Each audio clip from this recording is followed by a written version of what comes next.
দেখুন, আমাদের বজবজে ভালো ভালো স্কুল ছিল না, ছিল দু একটা ছোটখাটো ছিল। বজবজের মানুষের খুব কষ্ট ছিল এডুকেশন।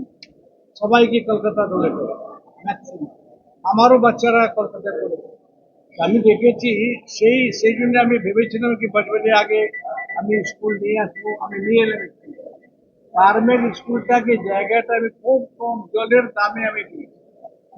এই জায়গাটা হচ্ছে 16 বিঘা জমি আমি দিয়েছি টোটাল, খুব কম পয়সার মধ্যে।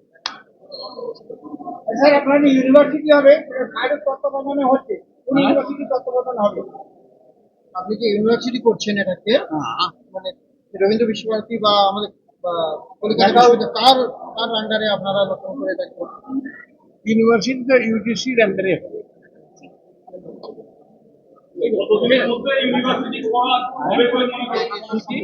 উদযাপন হচ্ছে এই 15 বছরের ছোট্ট একটি অভিজ্ঞতা, বা আজকে কেন দিনটাকে বেছে নিলেন? আজকের দিনে কলেজের উদ্বোধন হয়েছে, স্টার্ট হয়েছে, সেই জন্য আজকে ওর জন্ম। কত সালে প্রথম ছুটি? 9 2009। তখন আজকের যে অনুষ্ঠান, কতজন পদযাত্রী বা কত মানুষকে সমর্থনে জানান? প্রায় 60 লোককে। কত?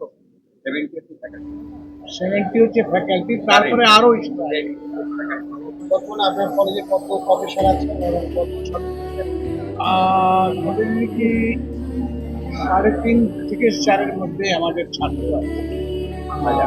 প্রফেসররা ধরে কি ঘোষ, আর আমলেন্দু ঘোষ,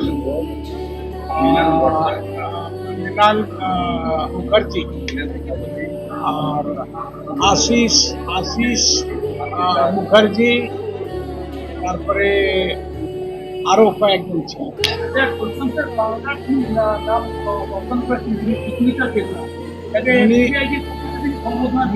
উনি হচ্ছেন আজকে যোগা মানে ইন্টারন্যাশনাল ফিগারে উনি আজকে ইন্ডিয়াতে না, বাইরে দেশে উনি যাচ্ছেন। আর ওনার অনেক সুনাম হয়েছে, ভালো ভালো উনি। তখন কতটা শুরু হয়েছিল, কত ছাত্রছাত্রী ছিল, কত ক্লাস পর্যন্ত প্রথম শুরু হয়? ওই 240 ছাত্র আমার ছিল, 16 জন ফ্যাকাল্টি ছিল স্টার্টিং পয়েন্ট। আজকে 2009 পর্যন্ত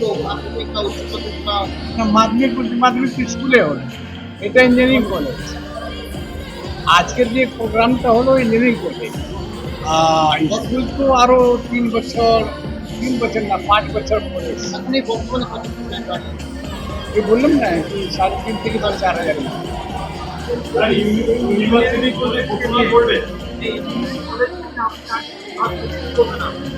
बोलम तो कि एक्स्ट्रा हमारा यूनिवर्सिटी करने जा रहे हैं, तो अभी